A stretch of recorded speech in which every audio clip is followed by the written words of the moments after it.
Damn, I wasn't ready. Anyway, hello everyone. What up, people? It's your girl Tanya. Thank you for tuning in to another chapter of Books and Brown Liquor. This video is my book wrap up for the month of June. Yes, yes, yes. Okay, so June was such a good reading month for me. All right, these books, some of them were okay. Some of them I loved. All right, so let's get into it. So the first book I read, I did this on audio because I listened to the first book on audio and I just enjoyed the narration style. The Secret Keeper by Alka Joshi. This is the second installment of, the first book was The Henna Artist. And I fell in love with that story. I think I read that last year. Love that story. Our main character is Lakshmi. She's basically leaving a bad marriage. Now, this story takes place in India. She had to marry a man. It was an arranged marriage. The marriage was really bad. And you know, in India, if you leave an arranged marriage, you are disowned. So basically, the marriage was bad. He was abusive. And she was like, you know what? I'm not living like this. So I found it very brave of her to leave behind, you know, basically her family for the sake of doing what's right. So I thought that was very brave. So she makes a living for herself by doing henna art, the beautiful artwork on the hands. And she knows a lot about herbs. So she knows like all these different healing, you know, like tinctures and things like that. And she becomes really entwined with like high women in society, including like the royal family. So that's the henna artist, okay? In a nutshell. The second book. It includes Lakshmi. She's married to someone new now. She's moved away to like the Himalayan mountains, right? But we were introduced to a character by the name of Malik. He was basically a street kid who was like, had no parents. So she like took him in and like raised him and taught him, you know, business and things like that. So the second book concentrates more on like Malik. She makes sure he gets it. He's like, in the first book, he's like maybe 12 or 13. So this is a few years later, like 7 years later. So now he's like 20. She's paid for his education. So basically they live up in the Himalayan mountains, but she sends him like down to the city to work for a close family friend. And what's it called? He works for like a man who's like a builder. And the story opens up where the builder he's working for constructed something called the Jewel Palace. It's like a theater. And this is not a spoiler, like the beginning of the story, the theater collapses. And as Malik is beginning to investigate the cause of this collapse, because people were hurt, you know, people died and lots of people were injured, he starts to uncover some corruption and also a lot of wrongdoing by some very important people. So this story has betrayal, secrets, things like that. Now, I liked the first book better, of course, as always, just like the last book I was talking about. But the story holds up. And I think what holds it up is the fact that I've grown so attached to these characters. I care about what's happening to them. If they're being done wrong in some type of way, it made me feel some type of way. So I think I grew an attachment to these characters. Now, for me, this book was like a solid 3. I enjoyed the characters. The plot was cool, but I didn't love it like I did the first book. There is a third book called The Perfumist. I will probably be getting to that because I did grow an attachment to these characters. Anyway, that concludes The Secret Keeper of Jaipur. So my second book, Daisy Jones and the Six by Taylor Jenkins Reid. Now I'm gonna tell you right now, real talk. I had no intention of reading this book, no intention whatsoever. But I found it at my local library where they sell used books for $1. So I said, okay, fuck it, it's $1. Now, another reason I read the book is I was looking at online reviews and someone said this story reminded them of Fleetwood Mac. And I was like, oh, it's Fleetwood Mac. It's not a an autobiography, but it reminded them of Fleetwood Mac. So that's kind of what got me interested in reading the book. I'm gonna tell you, to me, this book was just okay. Number one, it had nothing to do with Fleetwood Mac. It had nothing to do with Fleetwood Mac, but it was basically, this could be any rock group in the 1970s, basically. There's a bunch of guys who play instruments, and then you have a beautiful lead singer who does drugs. That could have been any rock group in the 70s. Just throw in some bell bottoms and some cutoff jean shorts and a girl who doesn't wear a bra. And that's basically the story. It basically shows how the group got together, how they write songs, how they record songs, and them going on tour. And a whole lot of sex, drugs, and rock and roll in between. I feel like I like the writing style. I like how it was told from multiple points of view. Basically, all the members of the band are kind of like telling the story and all the stuff that went down in the 70s. But again, sex, drugs, rock and roll. That's pretty much the gist of it. So to me, this book was just okay. Like I said, this could have been any rock group in the 70s, 80s, or whatever. But because it was like bell bottoms and cutoff jean shorts and a whole bunch of below and quaaludes, 70s basically. As far as plot, there wasn't really like a lot of plot, like development or like a climactic event or a huge revelation in the book. So to me, it was kind of like neutral. The story didn't have like ups and downs and twists and turns. It was basically a neutral story about people talking about what happened in this rock group back in the 70s. My opinion is that I see this book online all the time. I see so many people talking about how much they love this book. To me, I think this book might be a little overrated. I think it's a little overrated. Like when I read this, I was just like, it's okay, but I'm not like in love with none of these people. It's interesting. I mean, okay, sex, drugs, rock and roll in the 70s, I can dig it, but it wasn't really a huge, I didn't enjoy this that much. It was just okay, okay? Basically, if you watch those shows, Where Are They Now? Or, you know, the So-and-so Untold, that's pretty much kind of like what this was, you know? But anyway, I think I made my point. It was all right. For me, this was like a 2. So, and honestly, I'm probably gonna donate this back to my library. So it only cost me $1 and a couple of hours. Anywho, moving on.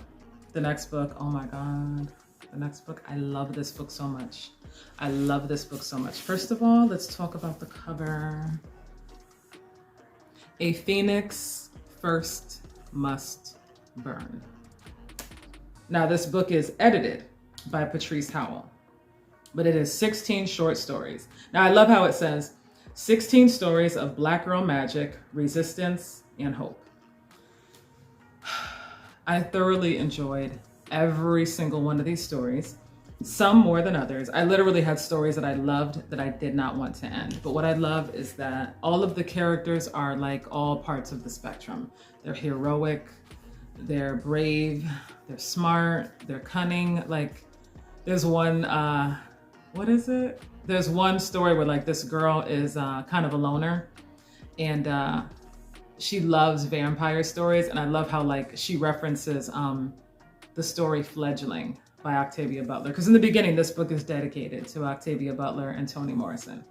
So I like the fact that like one of the stories referenced Octavia Butler, and Fledgling was actually the first book I read by Octavia Butler that got me reading more of her stuff. So anyway, 16 short stories.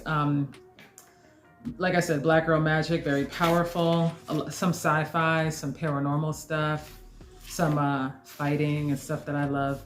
But some of the stories that stood out was Gilded by Elizabeth Acevedo. Whew. Love it. It's about a girl who has the power to manipulate metal. And it takes place during the early parts of the early slavery in the Americas. And I don't want to say too much, but she basically like made a deal with her captor that if she did so many years of servitude, she would be set free. So she's working every day, busting her ass, thinking that she's going to earn her freedom. All I can say is there's more than one way to be free. Period. I'm not gonna say no more. The next one is, and like I said, I enjoyed them all, but like my favorites, there's one called, where is it? Hearts Turned to Ash. I love this story because the moral, basically this girl, she's a very young girl, like 16 or 17. She gets her heart broken for the first time. So she literally feels her heart dying in her chest. And the moral of the story is, don't ever lose your heart when you care about someone. I think it was like the story of like the description of her heart dying. To me, I took that as a metaphor of like when you are in love with someone and you make that person your entire life, you kind of like lose yourself. So that's what I got from that. And I love the part of like the voodoo stuff that was involved without getting too deep into it. So that was cool. Let's see. But yeah, these were really good. These were really good. I'm not going to go into each one, but A. Marie, one of her stories is in here. I like that. When life hands you a lemon fruit bomb. And if you can figure out what the story is about, it will really, really resonate with you. But without going into too much detail, A Phoenix First Must Burn. I recommend it. I loved it, loved it, loved it. Okay. And let me see. Oh man, the next book. Bad Cree by Jessica James. I don't have the physical copy, but man, this book was so good. This is a story about an indigenous woman who she is having very vivid dreams. You know those dreams where you feel like you're there, like you feel like you're really running, you can feel you're really sweating. When someone's grabbing you, it feels real. So she's having these vivid dreams, and then she realizes she's bringing objects back from her dream. Okay, so are dreams real or what? Like, what's happening here? So it's very mystical. There's a supernatural element. I love books that are rich with like different cultures. This book definitely delivered on that.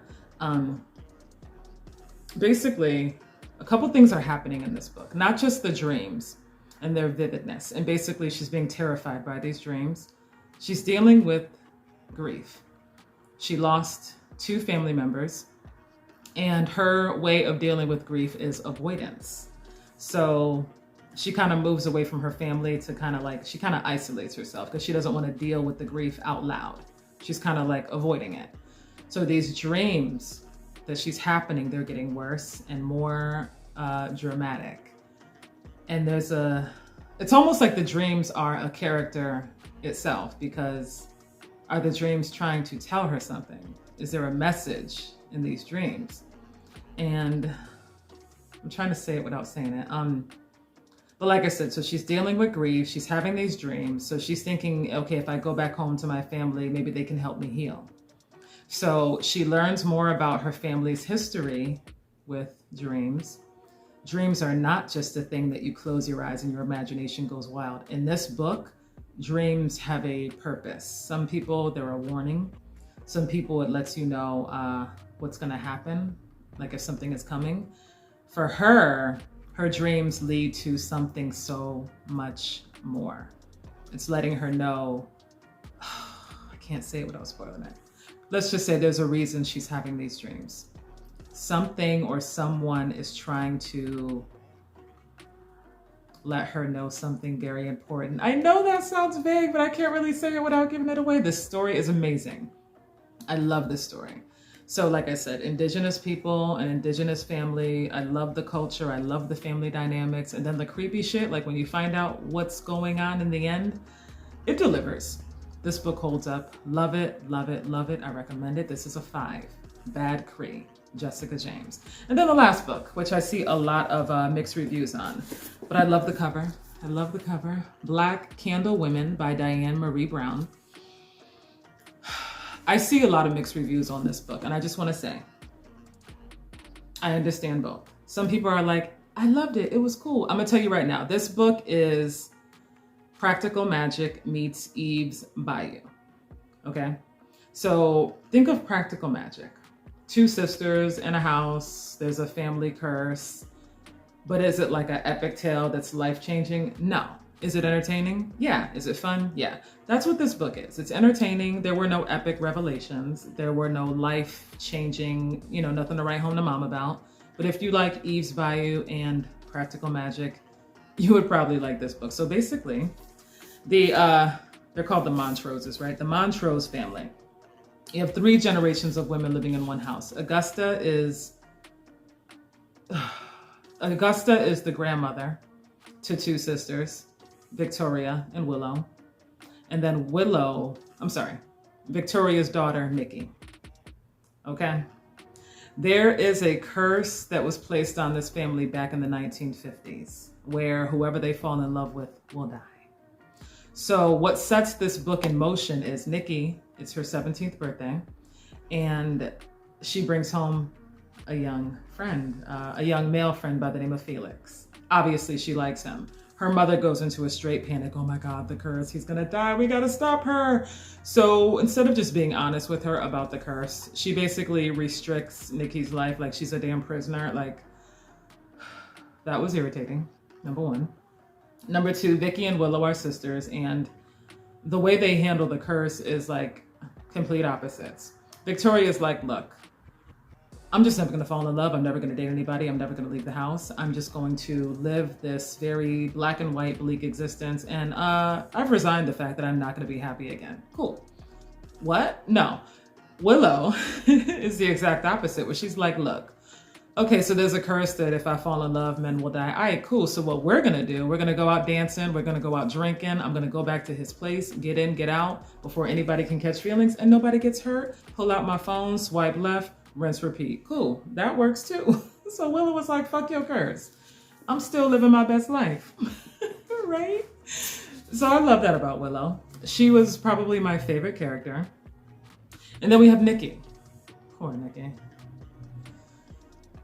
She just likes a boy. And her mother is basically doing everything to stop her from developing any type of friendship or relationship with this boy.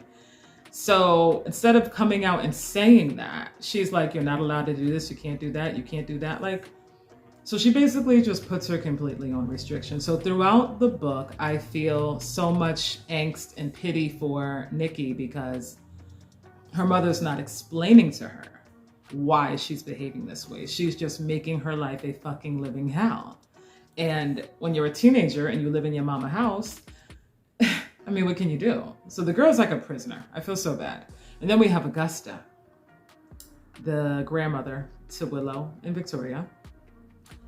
Her narrative, because it's told from all 4 narratives of these women. Her narrative, basically, I like the fact that it goes back in time and it basically goes over all of the events that led up to said curse in the 1950s. So you kind of see like what she was going through, what she done did, who she pissed off, okay? And then like, so I like that. So you're getting like the current events and then all the stuff that went down back in New Orleans in the 50s.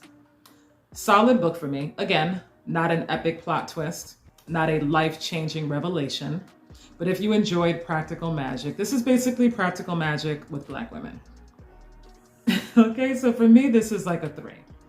I enjoyed the family dynamics, I think. I enjoyed the relationships and the way the people interacted with each other. So I think this was more character driven for me, not necessarily plot driven, if that makes sense. So anyway, that concludes my book wrap up for June. Thank you so much for watching. I wish you good reading. Bye.